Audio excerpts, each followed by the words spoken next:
with some, because now they are not touching interest rate. That is sacrosanct, cannot change. Growth is suffering. The Executive Secretary, Federal Government Housing Loans Board, Anatu Fika, says the board has received about 1.2 billion naira from the Federal Mortgage Bank of Nigeria for public servants to renovate their houses. The board secretary said when workers live in befitting houses, it will boost their morals. If you go around the town, either in Abuja or in the state capitals, you will find out that most of dilapidated houses belong to federal public officers.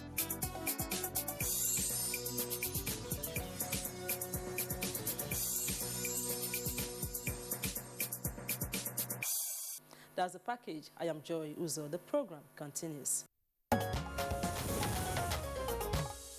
All right, thank you very much there, Joy Uzo, for the business news. Next for us, we're taking a look at the headlines in some of today's newspapers.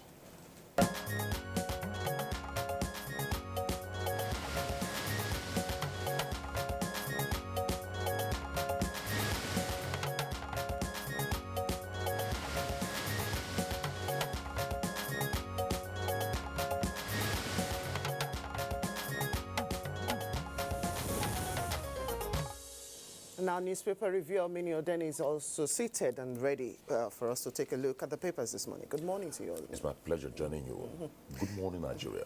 Okay, Kingsley, want to start? Well, let's begin with the Daily Trust. Daily Trust has as its lead story, power privatization must be reversed, and that's according to senators.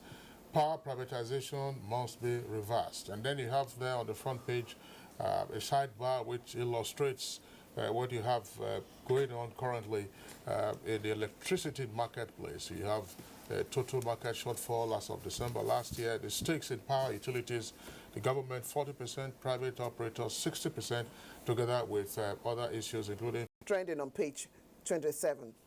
Leading for the leadership this morning as a story from the Senate, as is directing the Inspector General of Police to prosecute killer herdsmen. With 3 riders, you find them this way. Declares power sector operators bankrupt. Says stable power supply in Nigeria a mirage. And security forces to enforce the use of pedestrian bridges. Military allays fears of coup. That's another story. It's on the front page of the leadership, but continues on the 5th page of the leadership. Convention, APC meets Osinbajo for new dates. That's what you find on page 11. Still taking a look at the report from the Defense Headquarters. That is what is trending on the front page of the New Telegraph. Soldiers won't stage coup, says Defense Headquarters. Nobody should be afraid of any coup. There is nothing like that, and nothing like that will be ever supported, will be encouraged. And our armed forces, the present crop of officers and soldiers, are in tune with democracy. Omini. Yes, so many interesting stories cutting across the divide across the country, but the cheering one is that the most desired and expected has finally happened. The Federal Executive Council yesterday came up with a 29-member committee to really fast-track moves towards a new minimum wage for Nigeria.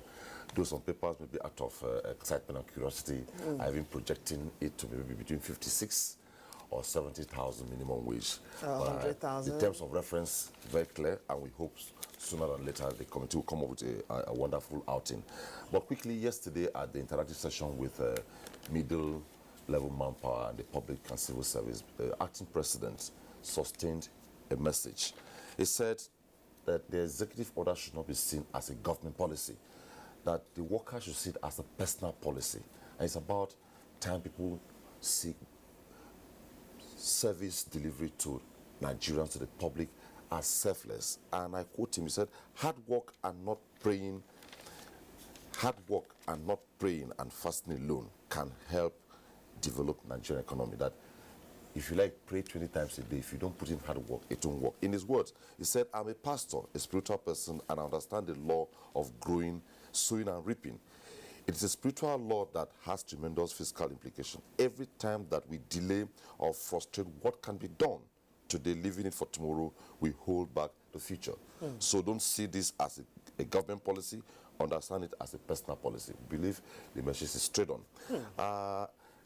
The CBN governor and the economic advisor to the government says that despite the fact that the Q1 GDP appears low, but the indices are very, very clear that Nigeria will surely come out of recession within the time frame, given the fact that the agricultural sector is really playing out. The importation into the country has dropped, meaning that the private sector, SMEs, have really been given some strength to move. So there is hope for the Nigerian economy. Quickly to the Nigerian Army yesterday, speaking through Director of Defense Information, Major General John Enenche, has reassured Nigerians that there will be no coup and that the Nigerian military remains loyal and very patriotic to the government of the day. There should be no fear for any coup, and that steps have been taken to really investigate any officer who has been identified to be part of it. The National Assembly Senate precisely yesterday sustained the position that there is no excuse why Nigeria should still be basking in the daily activities of headsmen clashes across the country, that the IG specifically should do something drastic to put a stop to it. It's an embarrassment to the country, and a host of other stories that we'll go on with. All right, let's take the Nigerian pilot. The Nigerian pilot is next for us from the top to the bottom. Smuggling of migrants is criminal, and that's according to the NIS-CG. NIS stands for the Nigerian Immigration Service, and the CG is Controller General. Smuggling of migrants is criminal. NIS-CG Babandede. Details of that story on page 43. Jonathan bemoans uncompleted projects in Niger Delta. That's on page 6. Jonathan, of course, is former President Goodluck Jonathan. And the late story for Nigerian pilot also echoes what we read earlier from the Daily Trust. No hope for stable power supply, and that's according to the Senate. Details of that story can be found on page 2. I mean, already discussed rumors of a coup plot. That's the kicker for this headline. Says, we can't topple Buhari. We are loyal to his government, and that's according to the military. And Labour wants against any post. So that's rumors of coup plot. We can't topple Buhari. We are loyal to his government. And then you have some other headlines at the foot of the front page of the Nigerian pilot. Okonjo-Iweala, that's former finance minister. You can't achieve growth if you have forex distortions. And lawmakers recommend service commission for customs. That's on page 6. On page 2, why Buhari didn't allow Nigerian doctors treating. That's attributed to a minister. And NUJ begins nationwide media tour in June. And also on page 2, only PDP can rescue Nigeria from APC. That's according to Rivers Governor Nyesom Wike. All right, New Telegraph. Okay, Kingsley, before let me quickly come in. The Lagos University Teaching Hospital locks out patients as new union protests. With the rider, Labour demands CMD sack over welfare and poor facilities. That's on the front page of the New Telegraph. And just at the foot of the page, you have lack of adequate sleep increases risk of obesity. Well, former President Goodluck Ebele Jonathan yesterday in Port Harcourt, while delivering a paper to mark the 50th anniversary of the creation of Rivers State, sustained the message that there was need for the National Confab report to be taken seriously, even if not all the items or recommendations need to be taken, but it was put together by the entire Nigerians, and if key points in it are taken, truly the Nigerian economy will move forward. But quickly, sometime last year we talked about the need for follow-ups. The follow-up is that the Nigerian Customs Service has begun investigation into the 440 imported arms yesterday, which came in through Turkey as plaster made from Paris.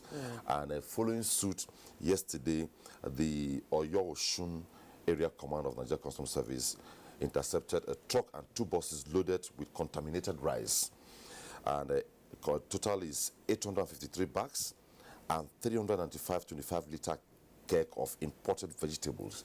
The caution to Nigerians is that most of these smuggled imported items, mostly food, have exceeded their shelf life.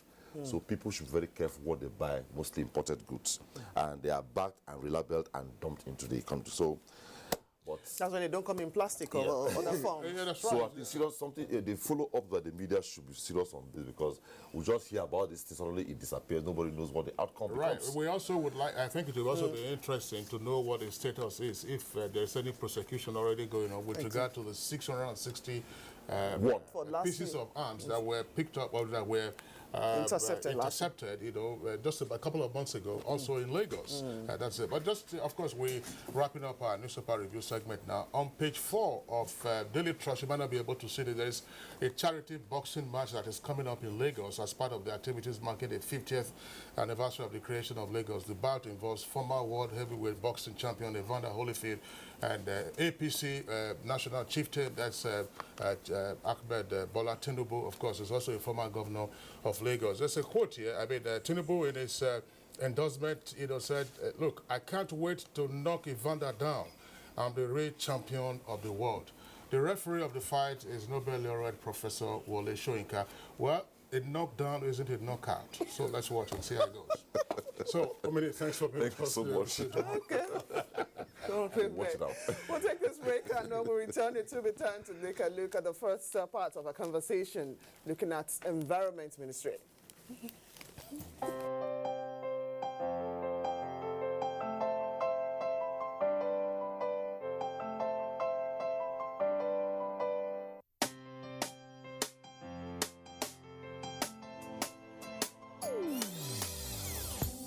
Hear the call of change. Stand up, Nigeria. Change is here and it's going to stay. Change begins with you. Oh yeah, make we go. Go to so let the change begin from within. Look at you, oh get roller. Change begins with you and me. Change begins with me. Change begins with me. Change begins with me.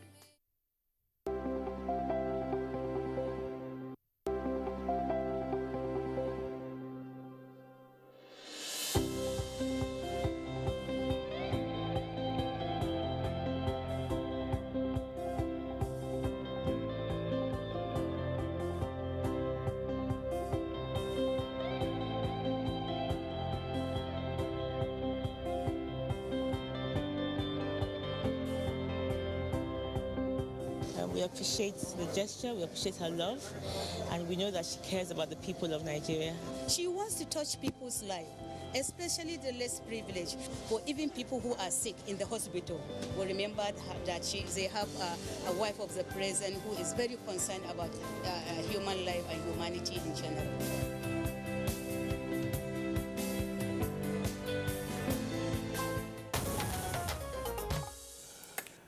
Welcome back. If you just tuned in, the program is Good Morning Nigeria, and you're right on time for the first part of our discussion.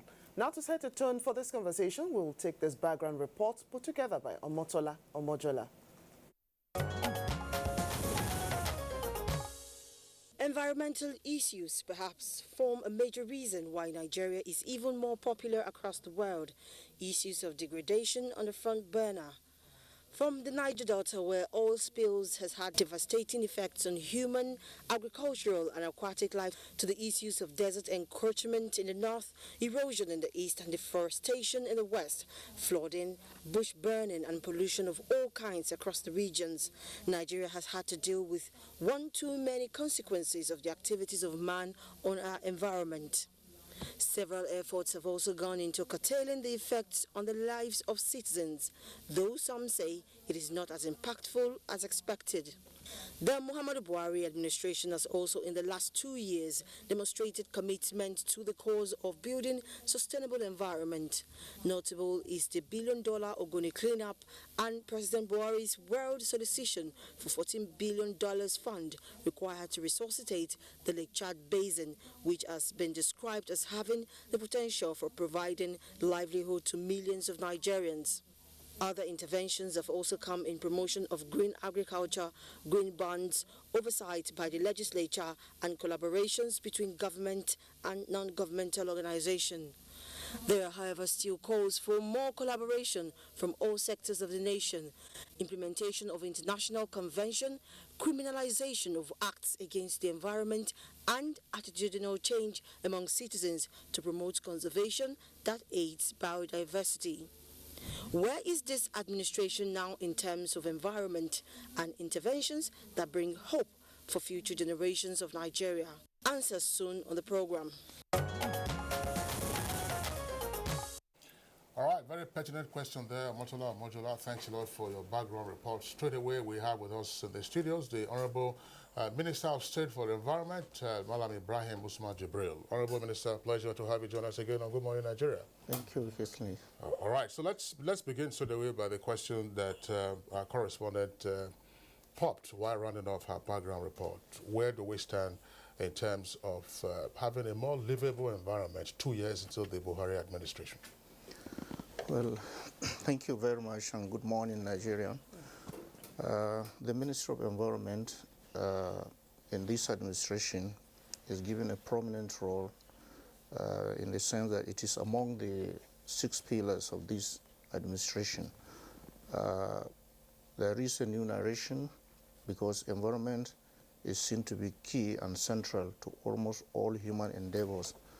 From the background report we've just had, you've seen that no part of this country is safe from environmental issues. Let's start from the Niger Delta, which is the heartbeat of the country, economic-wise. As a result of persistent oil pollution, the prominent among which, or the well-known issue is the Ogoni cleanup. Ogoni, as we're all aware, living in 4 local governments in River State, Kana, Gokana, Tai, and Eleme. There's been operations in this region for over 50 years. And along the line, there was serious issues of oil spills and consequently pollution of the entire environment. The marine life, the mangroves, the water in the creeks, the soils were all severely contaminated. And anybody who is familiar with marine biology knows that the mangroves are breeding places for the marine life. The fish, the shrimps, and many other aquatic life got their breeding places in the mangrove. So when you destroy the mangrove, you end up destroying the entire aquatic life. And this is a scenario that is very common, not only in Ogoni land, but the entire Niger Delta. Because of these serious problems, the country was faced with a situation where there was a serious agitation for over 24 years now, so much so that Shell was forced out of Ogoni land in 1993. In other words, for the past 24 years, there has not been oil activities from Shell, which is a joint partner with NNPC, that's the SPDC. Yet, the environment remains severely polluted. So, in the course of General Buhari's campaign in the year 2015, he was in that area, and the people presented to him what we call the UNEP report. UNEP was invited by President Obasanjo in 2006. They were invited to come forward and do an assessment because there was a near breakdown of law and order as a result of the serious agitation going on there. So they were invited and they did an assessment and presented their report in the year 2011. 5 years on, nothing seems to be moving. So when this report was given to the president as a candidate then, he there and then promised that he was going to do the cleanup if and when he gets elected. And by the special grace of God, he got elected and decided to put environment at the center by appointing 2 ministers. You are aware that my former minister, Amina Mohammed, who is now the Deputy Secretary General of the United Nations, and myself were appointed on the 11th of November. And immediately we got the marching order. We took the report, dusted it, did a series of consultations, and that culminated into the launch of the cleanup by the Vice President representing the President on the 2nd day of June 2016. After that, we had to do a series of activities. We got the president to approve the governing council of the hydrocarbon pollution or restoration project. We got the board of trustees appointed on the 4th of August. We got the High Prep Gazette approved by the Federal Executive Council, and we got a project coordinator appointed from Ogoniland, and he is right now on the ground putting the office together. And just 2 months ago, we invited some experts who are in the business of oil cleaning and got about 12 of them to do demonstration. We were on the ground just before my minister left to do the groundbreaking ceremony for the integrated contaminated soil laboratory site. All these are governance structures that we felt are really important to be able to kickstart the project from moving forward. The UNEP report recommended an initial pay of $1 million as per the polluter pays principle of the International Convention. And this will be spread over a period of 5 years. Right now, we have started deploying staff to the High Prep office in Port Harcourt, and a couple of weeks or from now, the project coordination office, along with the project coordinator, will be fully empowered to start the procurement procedures. We've gotten the oil companies in the governing council and in the board of trustees, which has been now incorporated as Ogoni Trust Fund as a company limited by guarantee. This will enable the registered organization to be used as a vehicle for the channeling of funds so that the process of cleaning will start in earnest. All right, so what you are saying, therefore, Honorable Minister, is that with regard to what is clearly the flagship environmental restoration project and program of the administration, the framework and governance structure for the Ogoni cleanup, they are in place. Are you therefore on course with every other thing else, funding arrangements, and then the actual cleanup exercise beginning according to your schedule? Yes, we are on course because these are some of the conditions that were put in place by the oil majors who are involved in this exercise. Since they are part and parcel of the governing council as well as the board of trustees, they are in a position to see and monitor how and when we are going to manage the fund that they will be making available. We've gotten the permission to open the High Prep account, both the domiciliary and the Naira components, and they have been open already. And like I said, we have started operations in Port Harcourt. The last meeting we had about 2 weeks ago was for the governing council and the board of trustees. They were all held in Port Harcourt, so we're good to go. Okay, great. At least good to know that almost a year after the launch at Ogoni, on 2nd of June, as you have already indicated, it's almost by next month, in another how many days, it will be 1 year. Now, what has been the response of the people? Because they're looking up to the government to hold them accountable to the promise. Is this not taking too much of a time in preparation to actually do this? I don't see it that way. Like I always say, when people agitate that we are a bit slow, I always respond that we are not in a hurry to fail. We want to make sure that we must put every structure in place because this is going to be a highly technical operation. When you see an area that is severely polluted, the aquatic life is destroyed, even the groundwater at the level of sometimes up to 200 meters, I've seen water from the borehole that smells of benzene. This is not hygienic for human beings to take. And secondly, the land is severely degraded. You farm, you take a piece of fruits, you take a little and you feel the benzene on your throat.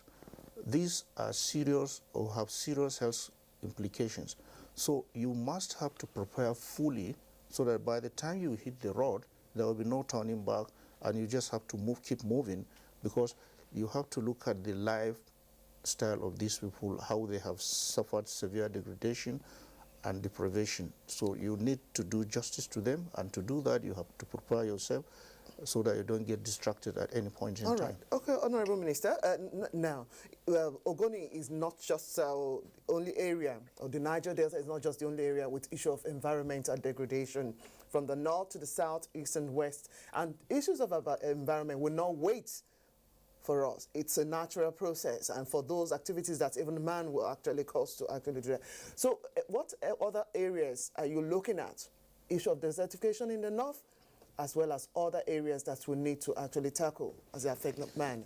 Yes, Nigeria is placed in a very unfortunate situation to be facing environmental issues. If you look at the southern part of the country, there is a serious problem of coastal erosion and the rising sea level, and this you can attribute to a large extent to the issue of climate change. And we are lucky, we are part of the Paris Agreement. The President has followed it up by signing the agreement in Paris and in New York last year, and this year he signed the instrument of ratification, and that instrument of ratification has been deposited at the UN headquarters about 2 weeks ago. It makes Nigeria the 146th to do that. And that means we are part and parcel of the global movement, and we have a national determined contribution which says that we are intending to cut emission by 20% in the next 15 years voluntarily, and we could go up to 45% with support from other international organizations. So coastal erosions as well as rising sea level are issues that we are also addressing. We visited these areas like Makoko. We have seen the issues of slum condition in those parts of the country. We are addressing them, and we have to do that because it is equally important. If you move north, the northern fringes of this country are unfortunate to be attacked by the desert encroachment and desertification. We visited the northeast at length. We visited about 7 local governments in Yobe State and Borno State, and we've seen the sand dunes in areas like Malari and Yusufari moving southward at an alarming rate of over 400 meters per annum. This is scaring, and this is something that has to be done. In response to that, we have an African initiative, African Union initiative, the Pan-African Agency for the Great Green Wall. Here at home, we have the national body, the National Agency for the Great Green Wall, which is a direct response to the issues of desertification. This national agency is replicating what the Pan-African Agency is doing. The Pan-African Agency covers 11 countries at the fringe of the Sahel and the Sahara, starting from Dakar in Senegal up to Djibouti in the eastern coast of Africa, covering 11 countries and over a distance of 770-something kilometers. All right, Honorable Minister, the Great Green Wall program has been on for a few years now. In fact, it was inherited by the Buhari administration. Exactly where are we? How many trees, if we have an idea, have been planted? And who are those being engaged for the tree planting exercise? Because there was a suggestion at some point that, look, instead of COP members looking for places to do their primary assignment or looking for places where they cannot find community development projects, get them involved in tree planting as well as, other exercises that will aid the development of the Great Green Wall. So what is the status report of the Great Green Wall? The status report is that we are repositioning the National Agency for the Great Green Wall.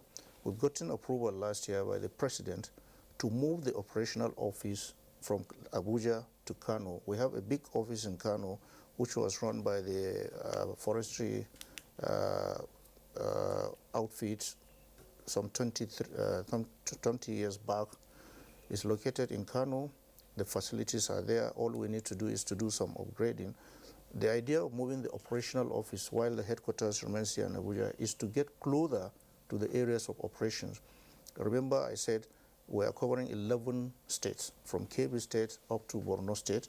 So to be in Kano, which is central, will be easy to communicate and to travel along these axes. We have 1,500 kilometers of this Great Green Wall. And while it is not going to be easy for me to tell you exactly how many number of trees have been planted, but I have visited some of the locations, particularly in Yobe and Borno State about a year or so ago, and we've seen the activities going on there. That is why we are repositioning the Great Green Wall. We are looking at not only planting of trees. You mentioned the issues of youth corpers, and I know the Director General of the Great Green Wall was visited the Director General of the NYC yes. about a week ago to be able to discuss possibilities of using the youth corpers to do this thing. But you don't just plant trees in the middle of a desert or a Sahelia region and leave it like that. Part of the repositioning program is to get the local inhabitant to key in and to own up to this plantation. You'll be surprised. If you plant a tree and leave it, thinking that it's going to be useful to people, and these people are not involved, chances are that they will ignore it and the livestock will come and destroy it.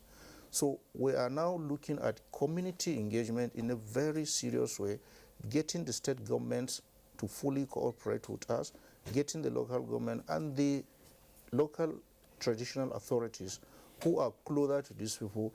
The idea is to give them the seedlings so that they will give it to their people and the people will own up to it. How soon is this supposed to commence? Well, we are at the procurement process now, and I think within the next couple of months or a month or two, definitely, you know, planting of trees has a season. If you don't do it at the right time, particularly in the north where the rain seasons are restricted, you must have to hit the ground within a month or so. Now, let's go to the southeast, and the problem of soil erosion continues unabated. We've discussed it on this program. There appears to be no let-up in what has happened. Exactly is the administration, how is the administration responding to the challenges that they face? Because you have public infrastructure destroyed by soil erosion, private properties also lost, you know, to the consequences of erosion in the southeast. What you said is a statement of fact, and as a response to that, we have the Nigerian Erosion and Watershed Management Project. This is a project that is financed by the World Bank and is worth about $500 million. It has a lifespan of 8 years. It is a response to the past practices where soil erosions are attacked from the civil engineering aspect only. You see, this part of the country has the unfortunate luck, I would say, of having series of gullies. In some gullies, you see they run more than 1 kilometer, some 800 meters. In the places I've seen in Enugu and Anambra, everybody is familiar with Agulu and Nanka axis, where this serious land degradation is taking place. What we do in the past is to address the civil engineering aspects, do the concrete work, and by the time you are done with it, the rains are back, and then they wash the whole thing, and you lose everything.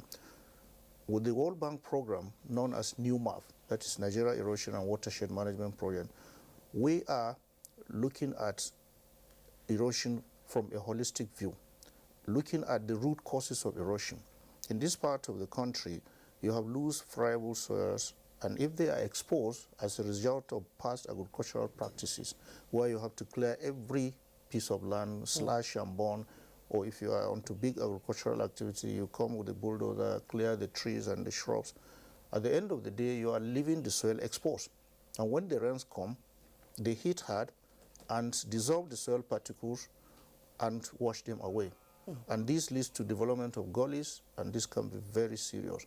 And we've seen it before. So what we are now doing is to look at the watershed entirely and address these issues. How do you do that?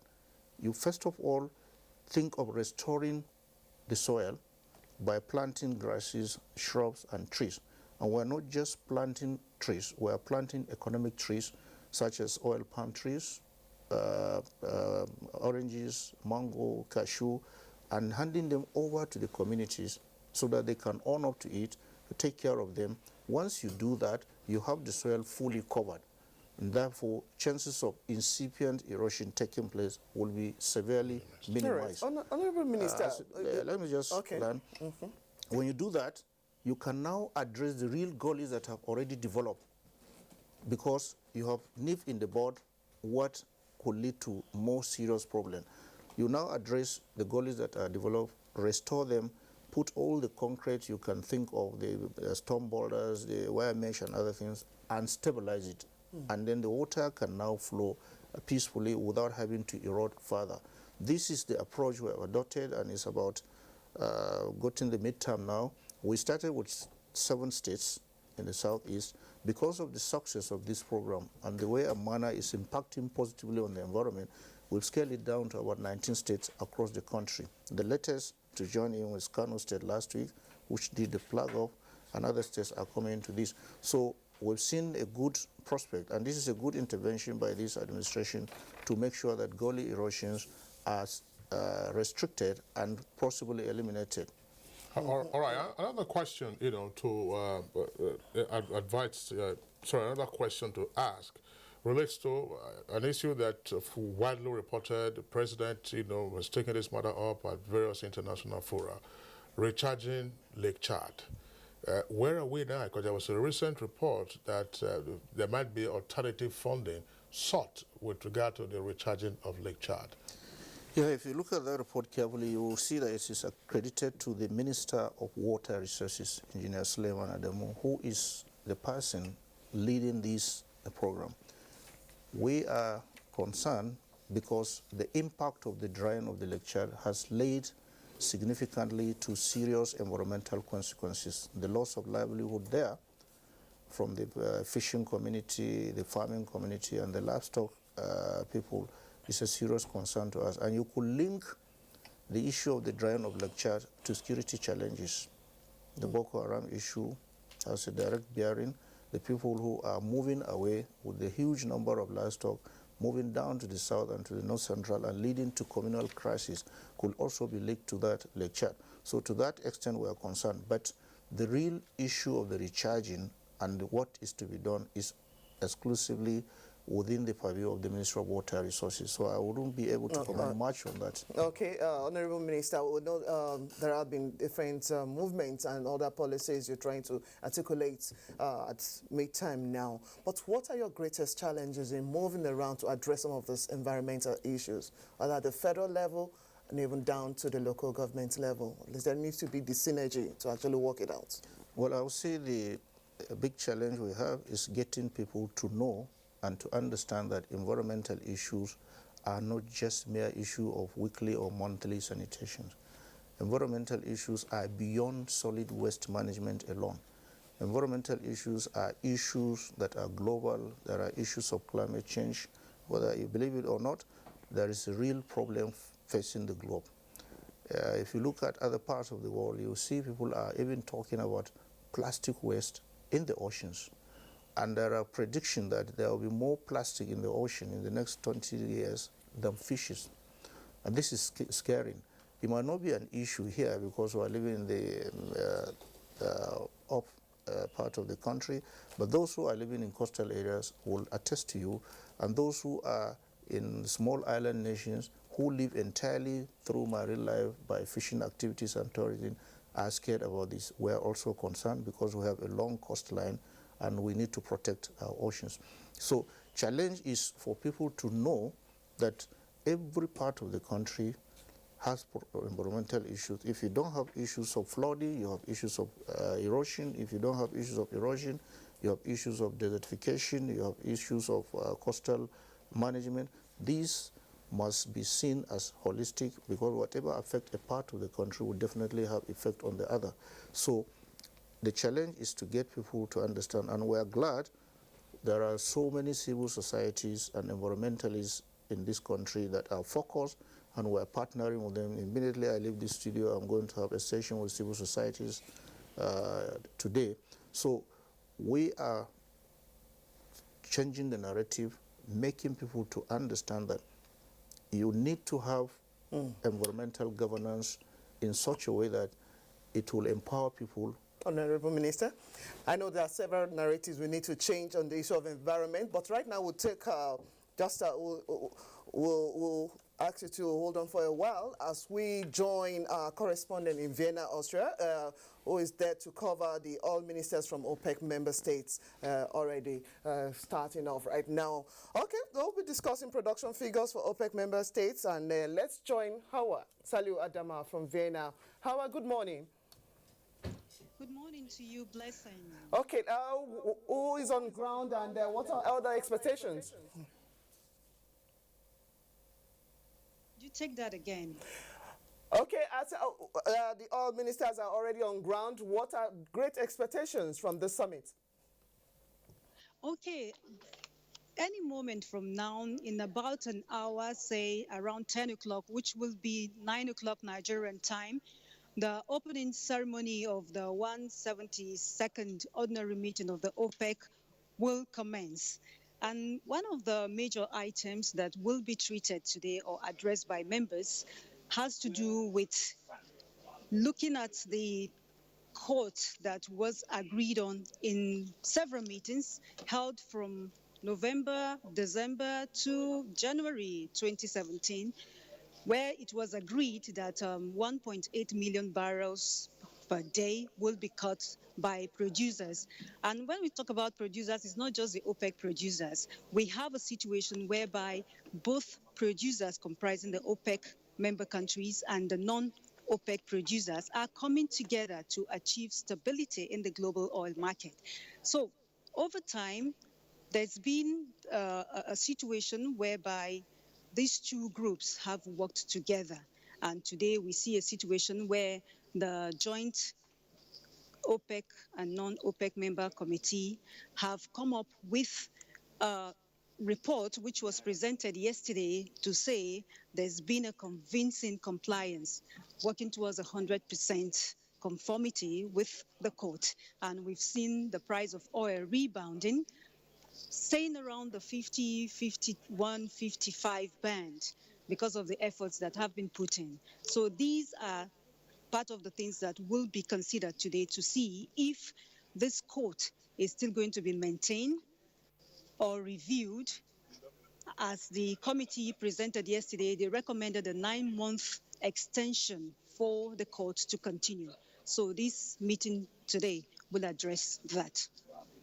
All right, just to ask as well, you've already indicated what the committee report is saying, but in general, what sentiments are you picking up from around the corridors as well as from other informed contacts that you have at the meeting venue, particularly for us as an oil producing nation? I mean, we are looking at 2.2, so is there anything that is likely, 2.2 million barrels per day as our quota, is there anything that is likely to tamper with that depending on the outcome of the meeting that is scheduled to take off any moment from now, as you said?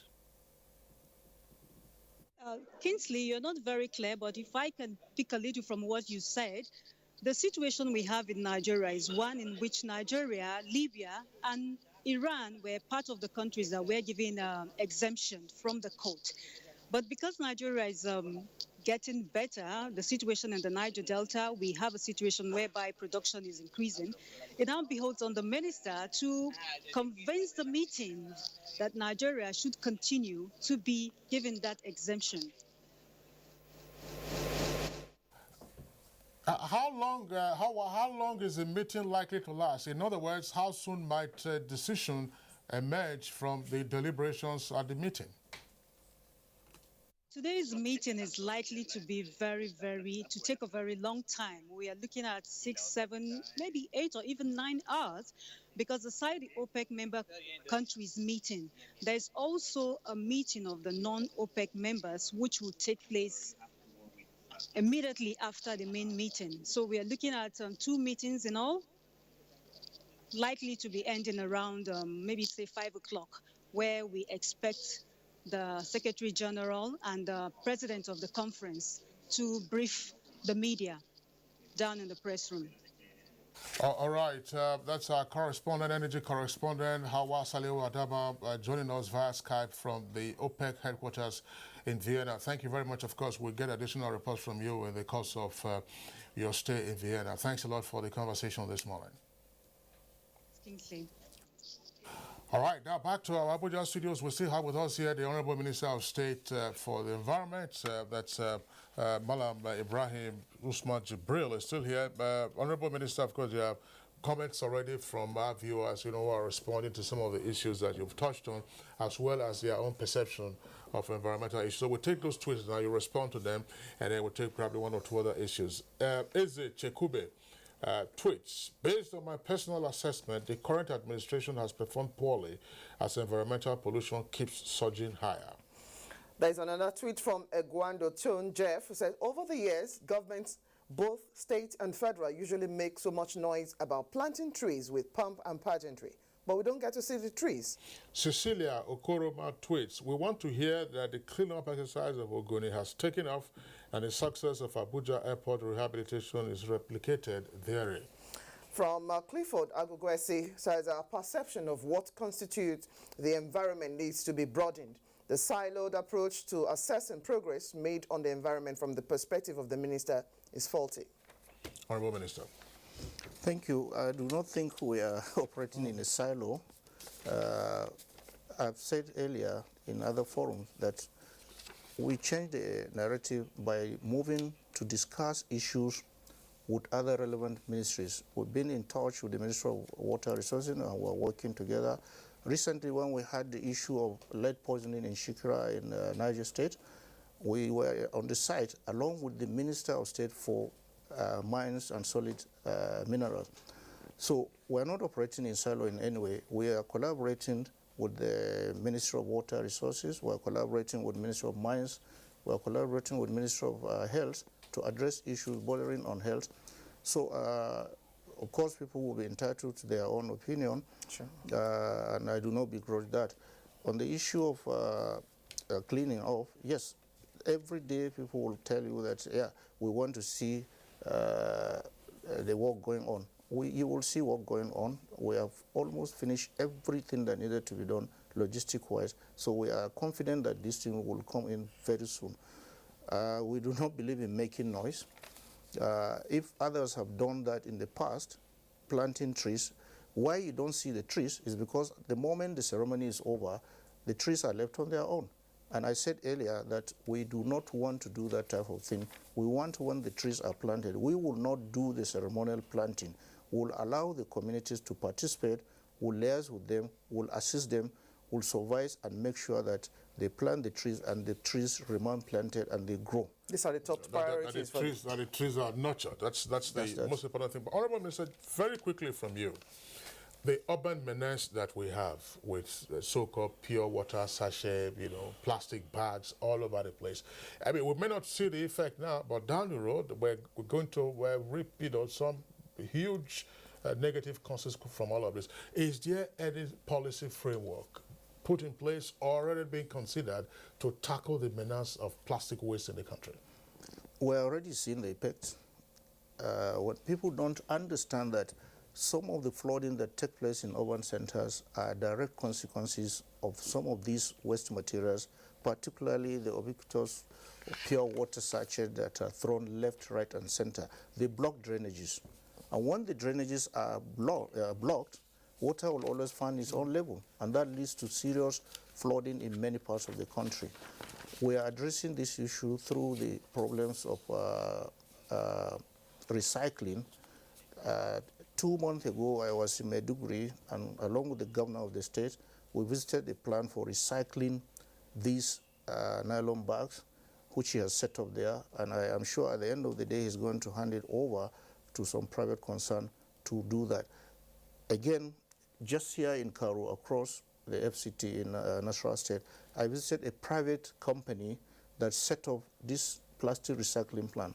And he takes these plastics from Abuja here, I think about a ton, he pays about 80,000 for the scavengers to pick the lino bag and put them into his factory, and he recycle them and sell them to people. So at least you'll be paid for the waste that you actually put back in the society. Right. Waste to wealth is the Honorable issue. Minister, thank you very much. Honorable Minister of State for Environment, Malam Ibrahim Usman Jibril.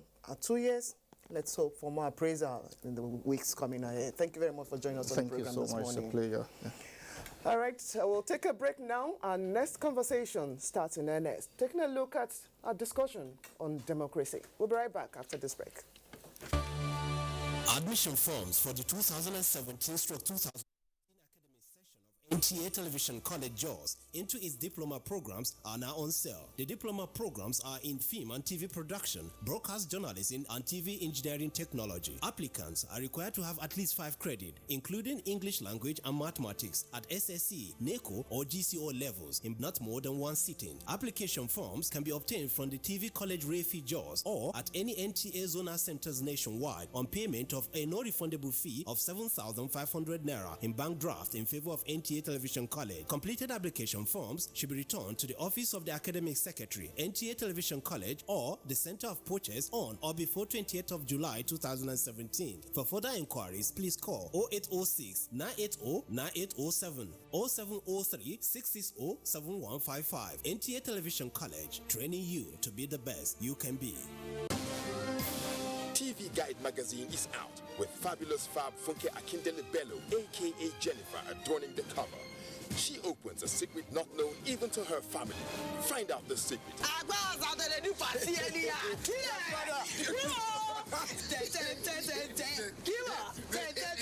NTA turns 40 this year. The challenges, the emerging trends in broadcasting, and the way forward. Weekend Dealer 2. Meet the team behind the biggest deal on NTA. Is food still the way to a man's heart?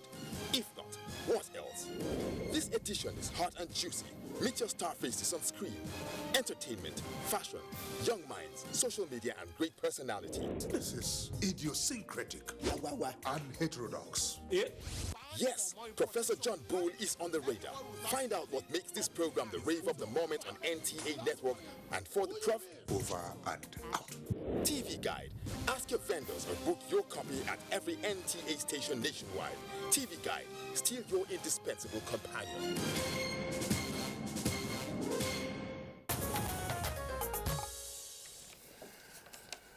All right, you're welcome back. If you just joined us, it's Good Morning Nigeria, reaching you live on the network service of the Nigerian Television Authority. Yesterday, of course, on the program, we took the first part of our conversation on Nigeria's democracy. The journey so far, 18 years since the commencement of the Fourth Republic. Of course, Fourth Republic began on the 29th of May, 1999. Today, we are having other guests, to discuss aspects of the journey so far of our democracy. First up with us in the studios here, would like to welcome the Chief Whip of the House of Representatives, that's Honorable Ado Doguwa.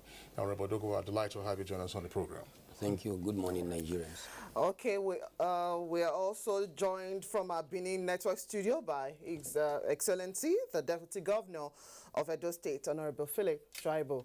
Of course, one of our wonderful faces on Good Morning Nigeria. But since taking up the leadership of the Edo Government House, we've not seen you for a while. Good to have you join us. Much. How are you this morning? Good. Okay, we'll still expect another guest, but we'll introduce that guest as soon as possible. Okay, I'm told the connection is on. We're having joining us via Skype from Oshogbo, Professor Majid Alabi is a House of Rep member representing Ede North and South and Egbedore Ejigbo. Honorable Majid Alabi, thank you very much for joining us this morning.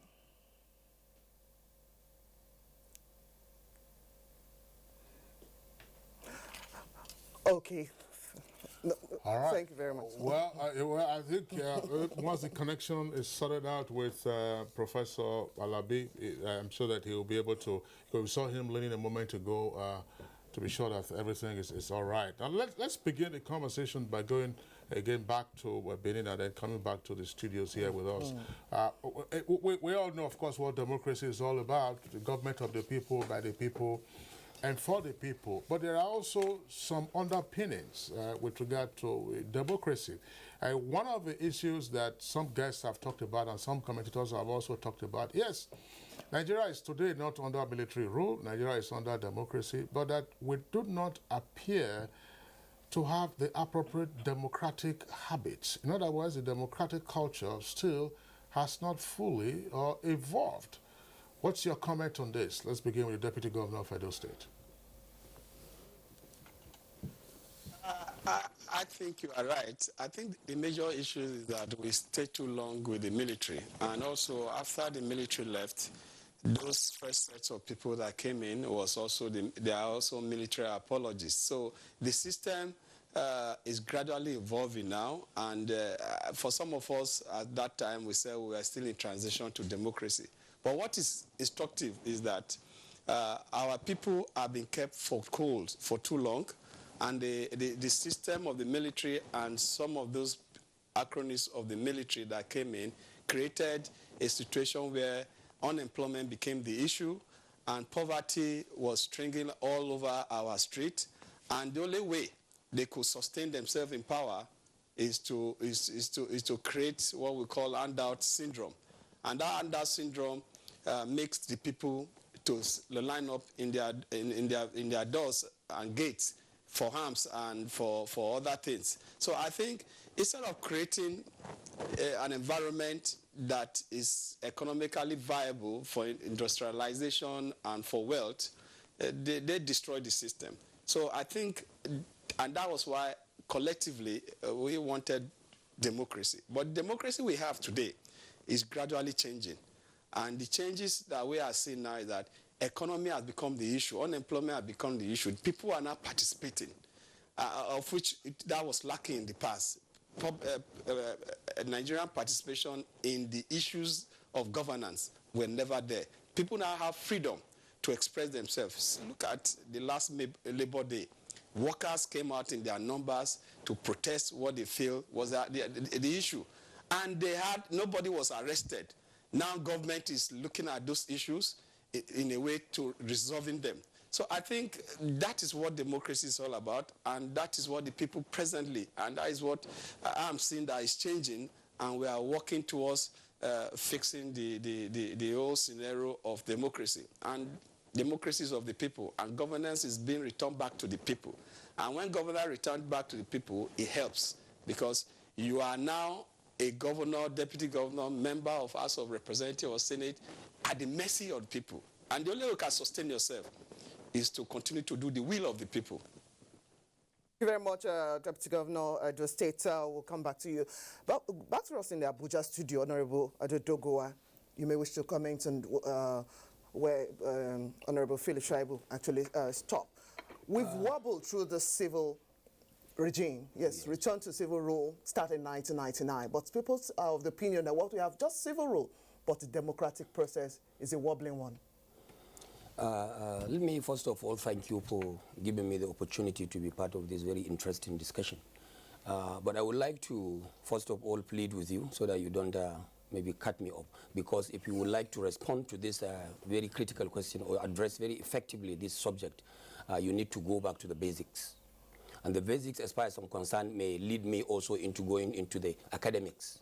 Academic in the sense that when you are talking of democracy, just like you have opened up, is government of the people, by the people, and for the people.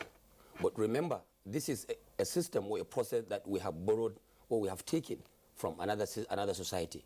It's like a system that has not originally been our own system. So whenever we are going to practice a system that has not originally been our own, then certainly this conservative concept of learning process is always there. So apart from the learning process, let me say basically that where we got it wrong is from the beginning, from the basics, because whatever you do in democracy has to have a lot to bear on the behavioral aspect of it. So I want to look at these two things from two perspectives. The behavioral aspect of it, which has to do with our political culture and political orientation, which of course we have not gotten it right. When I said political orientation and political culture, I mean the social values we have attached to the system are by to a large extent different from our domestic and traditional social values. This is a borrowed system, and we have a different social and economic values that may in some cases have contradictions with the values of this borrowed system. And like I said, we need to go back to the basic in the sense that this political culture and these political values that are associated to the system must have to be addressed.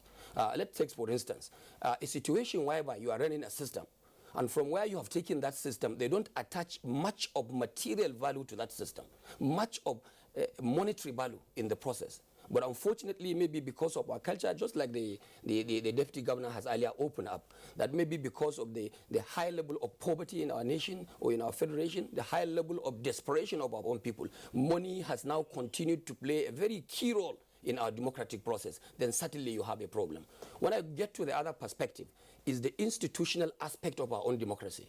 The institutional aspect of our democracy, as far as I'm concerned, has got to do not only with the traditional institutions of government. When I said institutions of government, someone will just reflect on the executive arm of government, the legislature, and indeed the judiciary. I want to believe the fourth estate of the realm is also part of the democratic institutions that we must have to look at what we are doing. We have the family system. We have the traditional institutions. We have so many other institutions. We have even the civil society. These are institutions that play a very fundamental and critical role to the evolvement of our democratic process.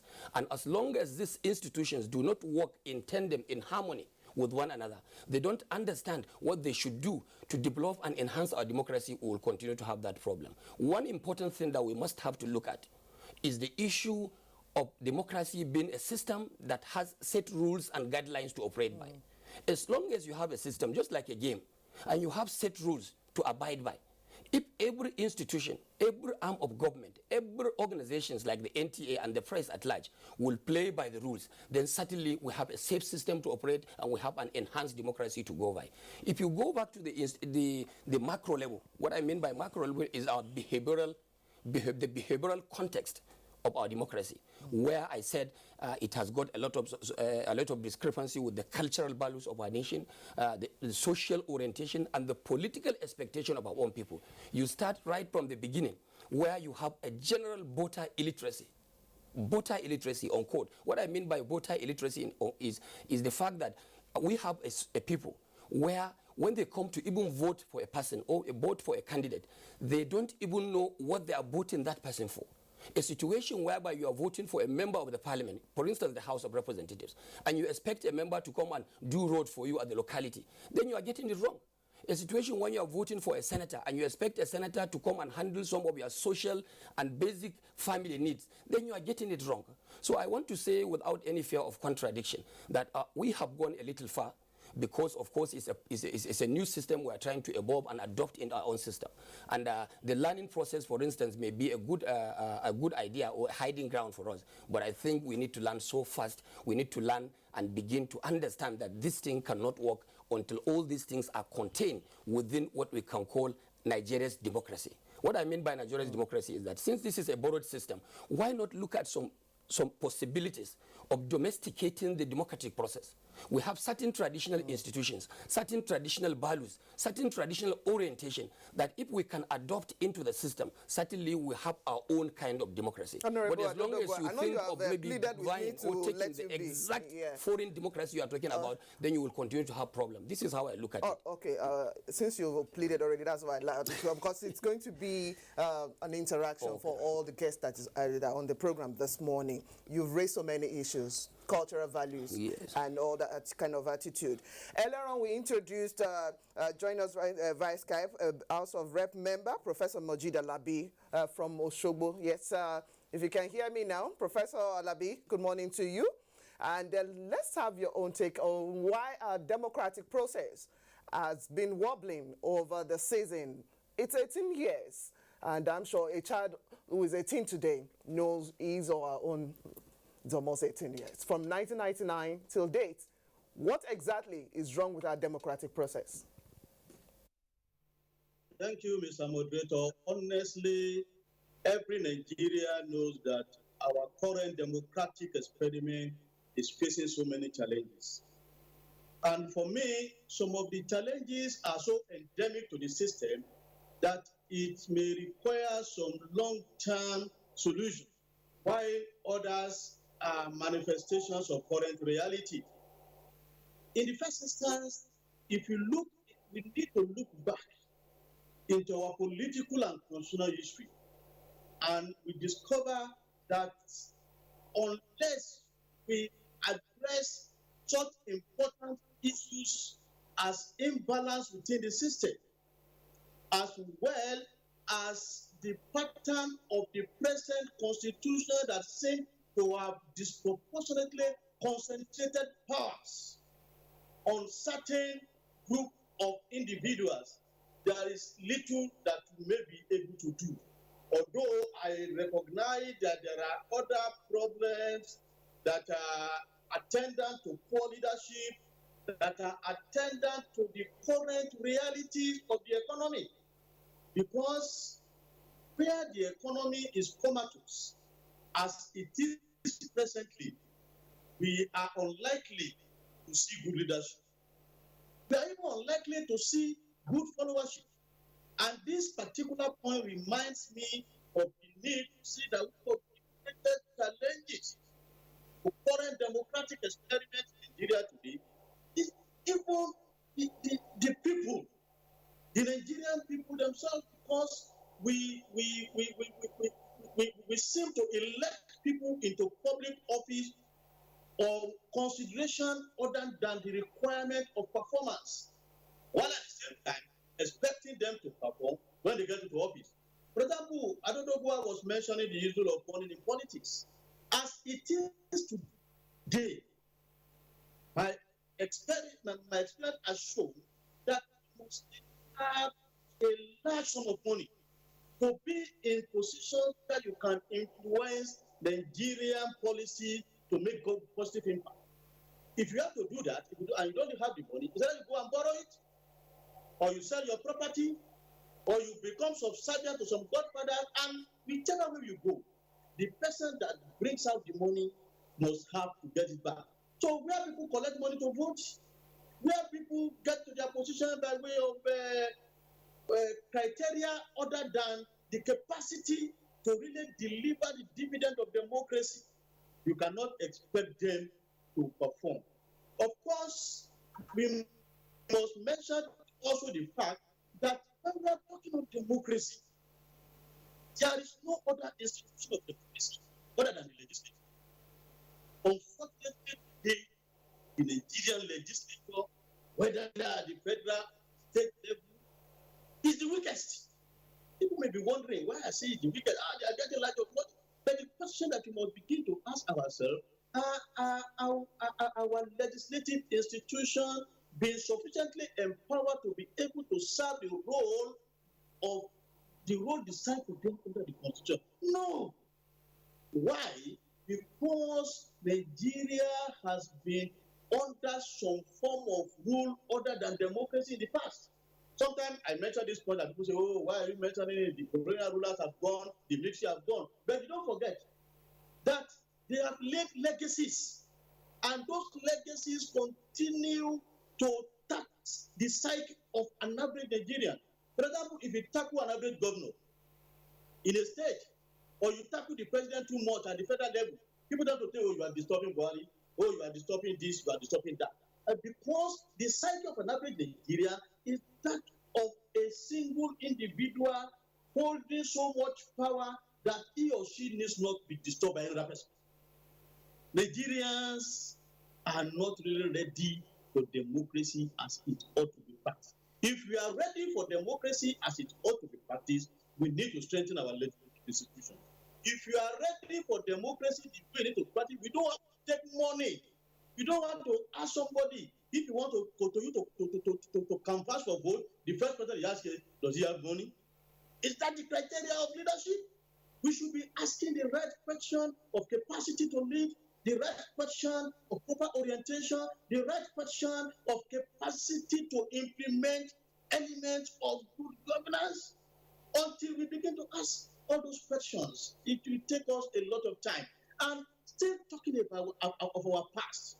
Very recently, the Chief of Army Staff was talking about some politicians romancing with the military to bring an abrupt end to the current regime. And it is because we still have that psyche that when we have a problem, instead of looking inward to see how we can reform our system to bring in the kind of political leadership that can really transform things, we believe to go the wrong way out by going through a military coup d'etat, which is no longer fashionable.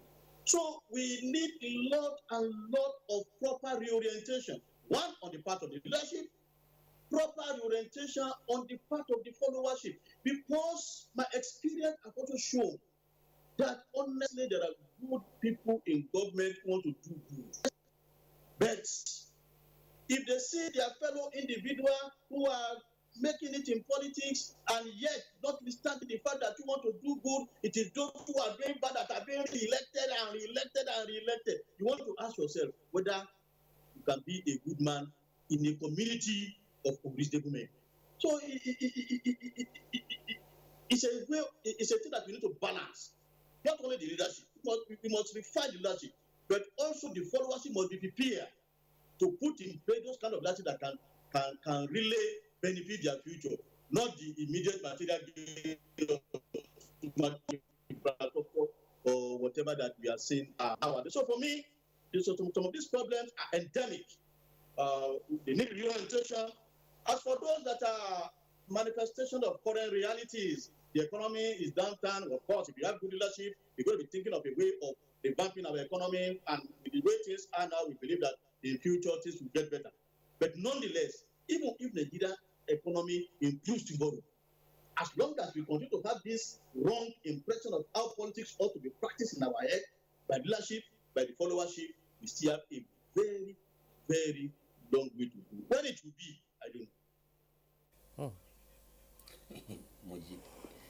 All right, that's Professor Boji Dalabi joining us via Skype. Well, let's return to the Deputy Governor of Edo State at our Benin Network studio. The number of issues that all three guests have raised. But one point that I would like us to begin to drill down on some of the issues that, again, we have seen manifest in the current republic, namely the general complaint about the recruitment process of political leaders, persons who get to be elected. There are complaints that, of course, you don't, in some cases, you don't get the right kind of persons. The godfathers take over the recruitment process, and therefore the allegiance is not to the people, but to the same godfathers. We look at it from the local government level. You see the kind of councillors you have.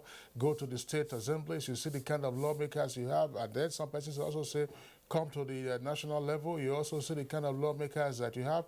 And indeed, we have seen cases here. Don't forget what happened, of course, in Anambra State when Ngige, was, virtually taken hostage, and we had a virtual coup attempt in that state in 2003. So how do we, 18 years since the advent of the Fourth Republic, begin to move away from the obviously dysfunctional recruitment process that we have seen of political leaders in our democracy? Mr. Deputy Governor. Yeah, I think the starting point is to tell ourselves the truth. For me, Nigerians, all of us, we know the truth. But what is lacking is that we have refused to abide by the truth. Because until we abide by it, we cannot be set free. Because the truth is, some talk about Godfather and some at some level or some persons being imposed. What the political parties, are they being funded? What is the criteria that one big man that has money somewhere will not hijack the process? Are the political party really do they need government funding? If they need government funding, the level of party registrations, the number of parties that we have that have been registered today, can government fund them? Do we need a legislation to limit the number of political parties? When you go back to that, Nigerians will come out to court to challenge certain things, their fundamental rights are being upheld on and all those stuff. So I think the process is to really, like my chief whip said, we need to strongly institutionalize our system. We need a strong institution. And until those strong institutions work, both the governed and the voter will not have a place in the country that will call his own. Because the truth is, do I need to call a police officer that kidnapping is taking place in a street when he's supposed to be policing that street? If the institution is working, we don't need to call them. We don't need to tell them. We are always supposed to be reviewing. Presently, the issue of card reader, for instance, people are challenging why there should be card reader. If you look at it from the other angle, they say he has the right to challenge it. Maybe he doesn't want card reader. But the system that was in the past, where ballot snatching was the order of the day, where a godfather would just wake up in the morning and say he prefer a mediocre somebody that does not have the well-to-do to lead me will be the man that will lead me. And on the day of election, results are written. Is that the system that man that is challenging carry that want us to go back? So you see, when you look at all these issues, you discover that we ourselves are the architect of our own problem. But the way forward, by me, is that we need, as a government, to involve in discussion with our people. They need to know the negative impact of not allowing certain things to work, and we also, as leaders, must be ready to abide by the truth, even if our own office is at stake. Recently, one of these candidates that lost out just recently in the Court of Appeal came up to say there's need to return to 5 or 6 regional leadership. And I asked the question, if you want us to go back to regional leadership, you just vie for one of the slots that you are asking to be abolished. You vie for a governor among the 36 states, and you're asking that to be abolished. Assuming you won, will you want us to sack you and return back to the regional thing? Definitely the answer is no. So I think what we need to do as a country is to involve in discussion. We need to engage our people. We need to re-educate them. We need to strengthen the institution. The National Orientation Agency need to function. It needs to function beyond armed bills. It needs to function government policies that impact on the people, the negative vices of handout. We need to send this message. And at the end of the day, how much are we supposed to spend to get to every position? Do you need to go to break the bank? Do you need to go and take loan? Do you need the godfather to sponsor you? If all of us agree that no to breaking of banks and taking loans, selling houses, then we must make the electoral process a lot more cheaper, that even a farmer that has something to offer can wake up to say, I need to be a governor, and everybody will collectively back him because they have seen that they can do what they need and they will vote for him. But today, you know, if we must tell ourselves the truth, the first thing is majority of those that are in position today want to recoup the money they made from politics. That is just the truth. Nobody is saying it, but that is the truth. And who did they spend this money to? The voters. So we together, we need to work out a strategy that we strengthen, collectively agree that our institution must be strengthened. The anti-graft agency, when they do their work, some group will say a political party is being witch-hunt, or certain people are being witch-hunted. This man have lost favor with government. So we have an answer to everything. So I think we all need to allow the institution to work, fold our hands and watch them to do their work. And with that, I think the issue of democracy and the vices that is affecting our slow growth will be taken care of. And the issue of economy will definitely come in, because when institutions work, obviously every other thing will evolve. Right, Mr. Deputy Governor, still with you, and quickly too. You've talked about, or the three of you have actually talked about the issue of weak institutions addressing some of these challenges that you are posing today. But the question is it possible to actually build strong and progressive institutions for our nation without setting priorities? Right, in terms of tenets, we've seen flagrant disregard to the rule of law, encroachment into the different organs of government, looking at separation of powers for the different organs.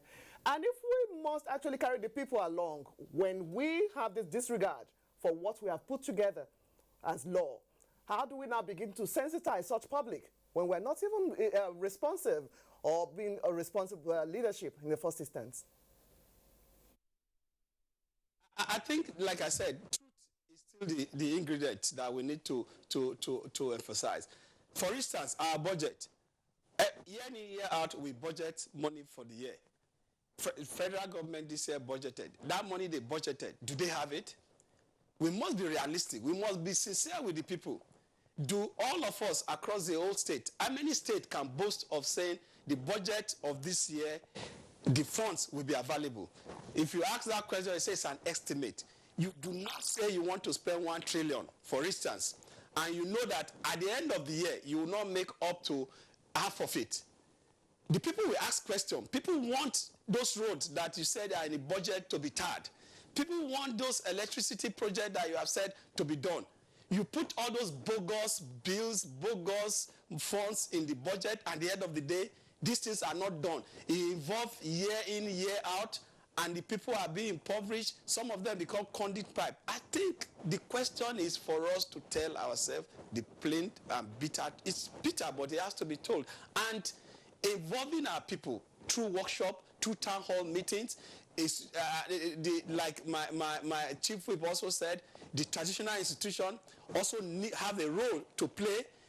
You understand, both in terms of security, in terms of consciousness, in terms of awareness, they have that role to play. And if the institution also will set out priority, we must discuss the issue of their wages. We must set wages that are realistic, wages that can take them home, wages that can provide for their public utility, wages that can also guarantee education for their children, which must set actual wage for our public officers. And when those wages are set and the economic issues are addressed, then the issue of corruption first is half solved. And when these institutions now work, I can tell you that all Nigerians, and even those that are given the responsibility to handle this institution, we obviously know that there are laws guiding their holding those offices. And we should put stringent laws. This attitude of plea bargain and all those stuff have to stop.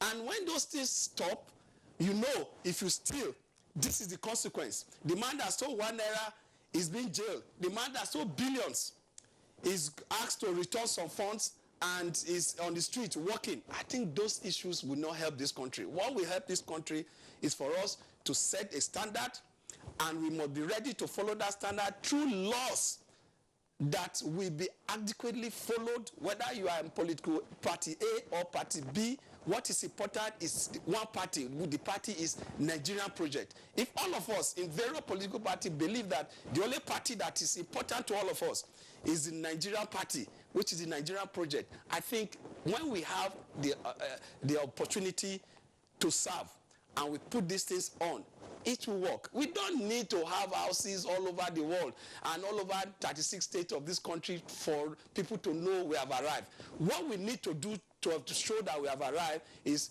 I asked that I was going to build 10 roads.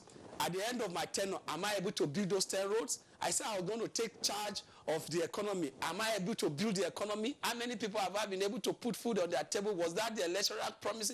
I think until we continue to work towards this direction and play down individual sentiment where it becomes an issue day in, day out as against the economy of the state or economy of the country, this will not work. So I think the whole project Nigeria now should be redirected towards strengthening the whole institution, whether traditional institution, this public institution. We need them to work, and we need to address them fast, because unemployment is becoming an issue, and we must go beyond. For instance, we have the National Director of Employment. What are they doing? They have reduced that service to sewing machines and hairdressing establishment. I think it should go beyond that. We are in a million century where technology has become the issue. We must be able to move in that speed of light, so that at the end of the day, a lot of us today, some youth couples will be passing out, some are coming in. What have we put in place for them? I think that is the direction we'll be looking at, and the only way out is to make the institution work. All right, Deputy Governor Edo State, thank you very much. Again, you've raised a number of points. Honorable Adodogwa, you were listening to the Deputy Governor, of course, still referring to you as my chief whip. He's in the executive branch. Once a member, always a member. Very interesting points that have been raised. Of course, I had asked him about the leadership recruitment process, the challenges that the polity faces, or rather that our democracy has faced in the past 18 years on account of what some persons describe as the unhelpful recruitment process for those who eventually get into political office. That issue is still on the table. But the second point that I will also like you to take on is the issue that the Deputy Governor has touched on, namely the service imperative.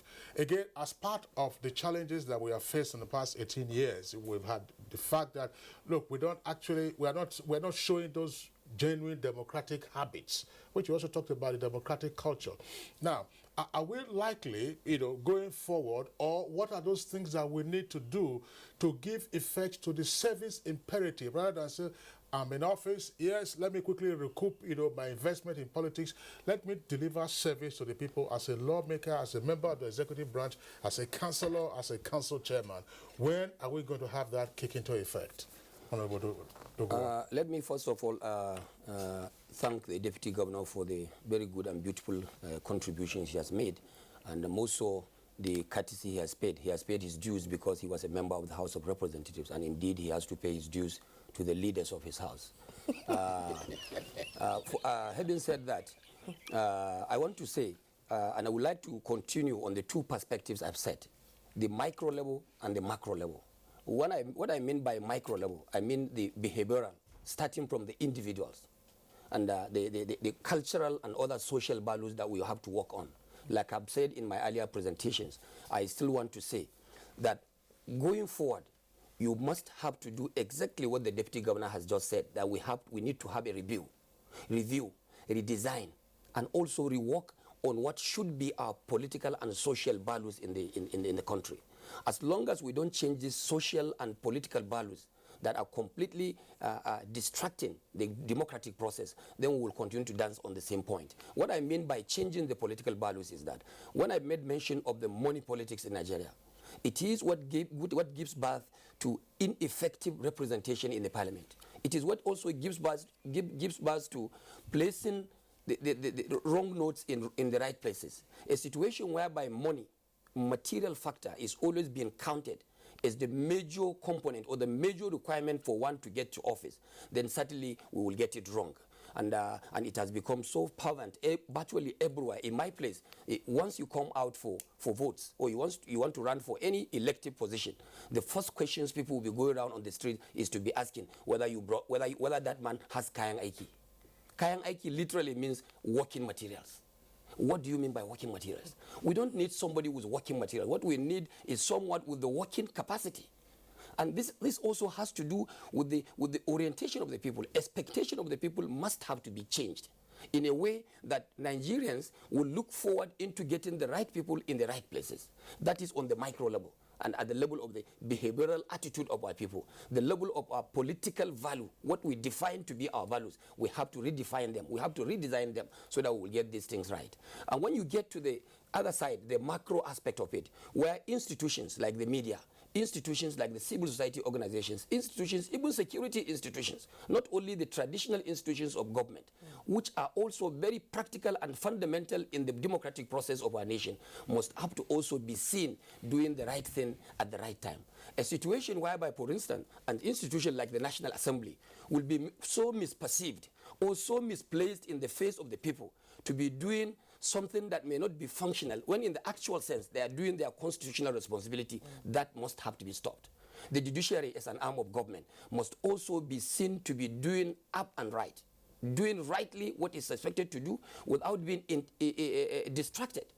And if you don't do that, the system will continue to wobble, like you said, and will continue to have this problem. A situation, for instance, where the National Assembly is working on an appropriation act, the appropriation bill, which is a lawmaking process. The press must also detest from interfering with their constitutional responsibility. If they must report, they should report precisely what the National Assembly is doing. If you have an issue, for instance, to comment on what is happening between the legislature and the executive arm of government in terms of the discharge of their constitutional duties, you have to report freely and report factually what it entails. For instance, if, for instance, the Constitution defines that the executive arm of government must have to present the names of nominees for clearance to the Senate, and the Senate has that constitutional responsibility to clear them and confirm them before appointment, the press must not report that as an interface. It's not a crisis. For me, what the Senate or the National Assembly is doing in relation to its responsibility with the executive arm of government is no more than an institutional interaction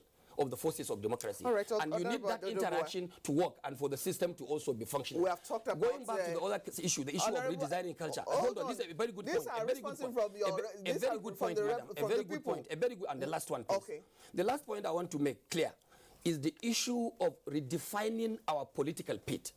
We have this as an inherent problem. Inherent because a nation that has existed for over 50 years now, we are still discussing on our political direction. We have different political direction. We don't have a unified political direction. Some people are still contemplating our political structure. So that direction is what we seek to actually look into. Honorable Adodogo, thank you very much. Reactions are coming from the viewer. So let's quickly take a look at some of them. From Bayo Adebayo, so the worst democratic government is better than the best military government. If corruption is killed, dividend of democracy will get to the people. And then we have this tweet from Victor Ohioswoma. It tweets, we have made tremendous progress with democracy since 1999. There is now a robust civil society, media, and an enlightened electorate. From Eze Chekwibe, said in our university days, we indeed practiced real democracy. Elections transparently done, but after graduation, right down from it continues. All right, then we have this from Sharif Sharuski. Sharif Sharuski tweets, democracy in Nigeria is not properly implemented. My suggestion is that there should be education on, quote, democracy in Nigerian schools. Dele Jack Solomon, my moderators, the federal government must expedite actions to provide social amenities, education, control pollution, and most important, employment. Suleiman Yusuf, corruption and insensitivity of our leaders to the plight of the common man has made a mess of our democracy. Sani Michael Omakoji, 18 years after our democracy, our system is nose-diving because we are not making progress, I think he wants to put there. And then we have this from John Ifejika. The politicians are the problem of Nigeria. Godfather is a politician, sponsor of rigging politician. A word is enough for the wise. I believe the man from Benin Network is honest and is sincere.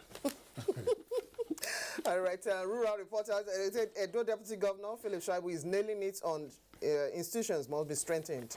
And then we have this from Anebo Chukwebuka. Let's walk the talk. Much change regardless of personal gains. Well, that's again, we're always pressed for time. That's the much we can take in our discussion segment. Of course, it continues Monday. Next week marks the 18th anniversary of Nigeria's democracy. That's Fourth Republic since 1999. A number of issues that have been touched on, the service imperative, recruitment process, as well as the micro and macro level political restructuring issues talked about by Honorable Adodogo, as well as Professor Moji Dalabi, who joined us via Skype from Osogbo. Professor Honorable Moji Dalabi, would like to thank you for being part of our discussion this morning. Sorry you didn't have enough time again to get your closing thoughts, but regardless, thanks a lot for participating in our conversation. All right, we also would like to thank the Deputy Governor of Edo State, Honorable Philip Shuaibu, who joined us from our Benin Network studios. Mr. Deputy Governor, thanks a lot for your insights. Very much, and thank you for uniting me with my former colleagues. Right, and then here with us in the studios, we appreciate the Chief Whip of the House of Representatives, Honorable Adodogo. Honorable Adodogo, thanks a lot for your contribution. So that does it now for our conversation segment. We move on to our complementary segments, sports. Manchester United last night defeated Ajax to win the Europa League for the first time in their history. Victor Azu has details of this story. Good morning and welcome to sports. Manchester United defeated Ajax Amsterdam of the Netherlands to lift the Europa League